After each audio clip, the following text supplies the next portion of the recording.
What is a square root? A square root takes the idea of exponents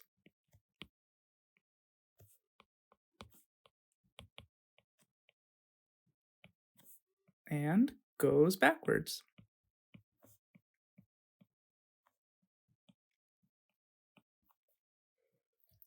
So when we looked at exponents, we saw examples like 4 squared equals what? 4 squared equals what? And we saw that 4 squared meant 4 times 4, which equals 16. So our question mark here is 16. Now we want to go backwards.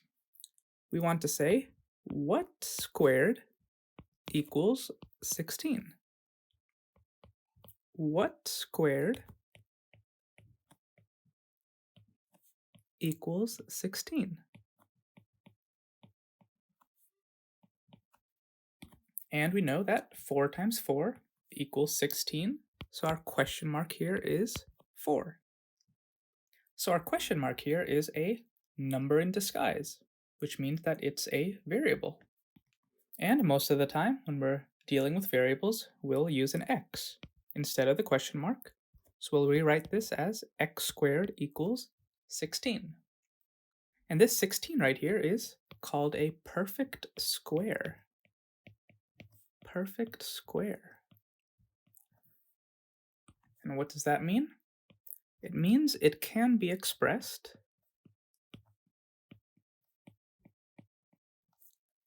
as plus or minus heart squared. That looks a little confusing. Let's see if we can break this down.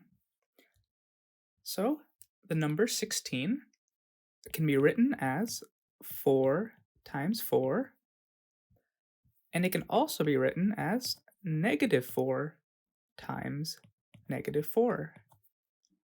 So if we take these two lines and condense them, we can say that 16 equals positive or negative 4 squared.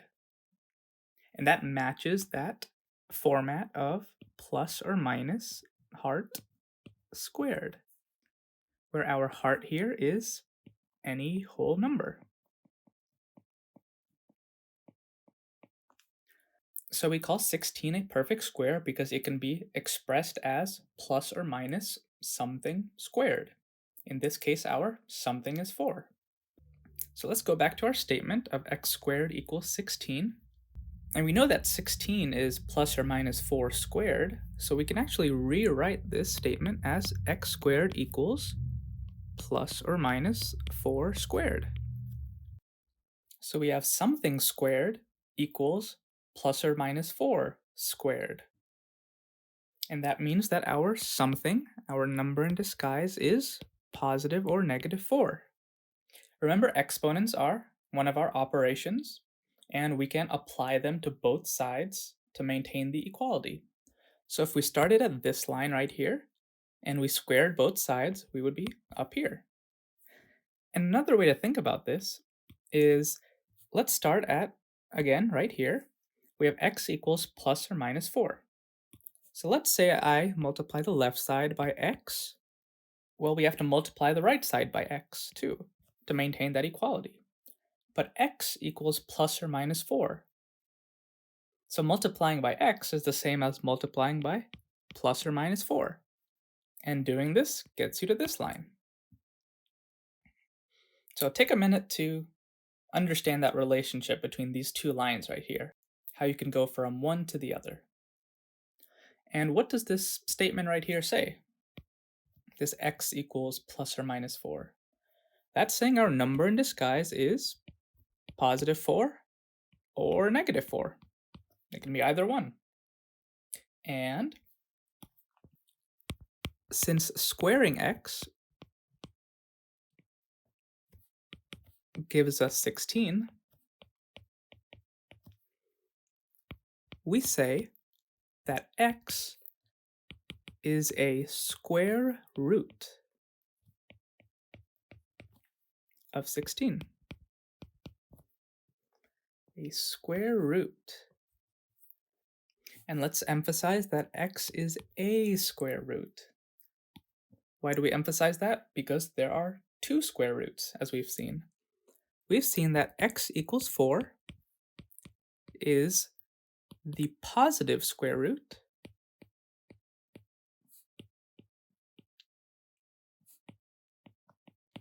of 16, because 16 can be expressed as 4 times 4, or 4 squared. And we've seen that x equals negative 4 is the negative square root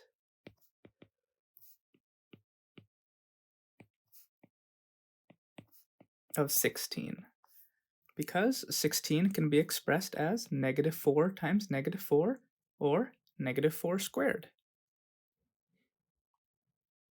So when we're dealing with square roots, we need to specify, are we looking at the positive square root or the negative square root? Let's try another example.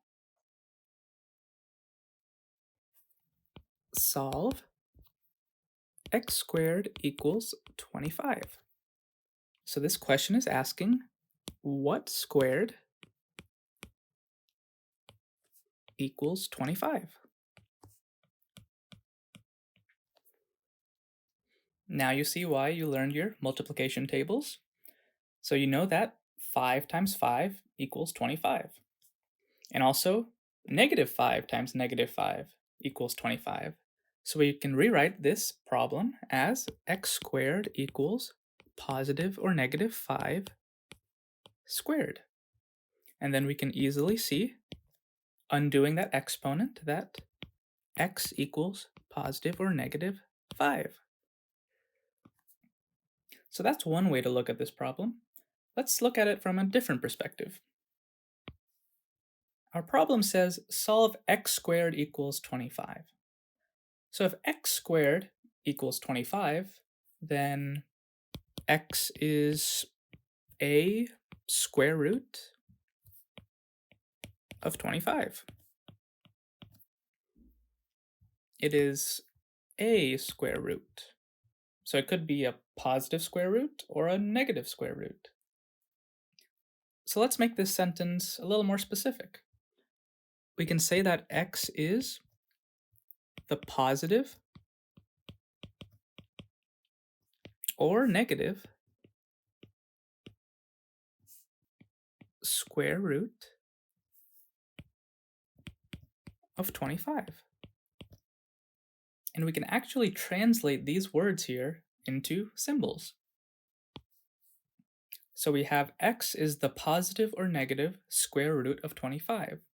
And we can write that as x equals the positive or negative square root of 25. And this symbol right here is the square root symbol. We're going to be dealing with it quite a bit over the next several videos. So I took this sentence above and I translated that into symbols. So let me color code both of them and maybe it'll be a little more clear. All right, go ahead and pause the video for a second and make sure you can connect the words to the symbols. Now that we have that x is the positive or negative square root of 25, we can again use our times tables to say that x is positive or negative 5. So there are a couple ways to look at this problem, and both of them will get you to the same answer.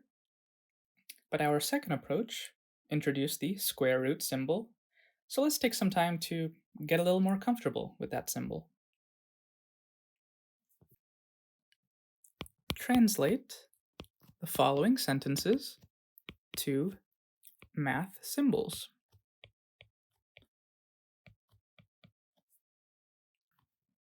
So we have the positive square root of 100. And we want to translate this to math symbols. And so I've color coded it, so let's take it step by step.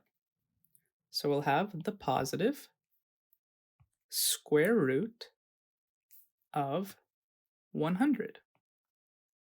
And that's the answer.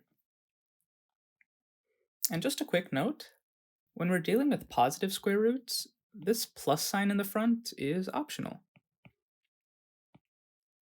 Oftentimes we leave it out just to make the math a little bit more concise, but I encourage you to leave the plus sign in for now, just because it's a new concept, and having that plus sign in there may help you with your understanding. So let's look at another sentence.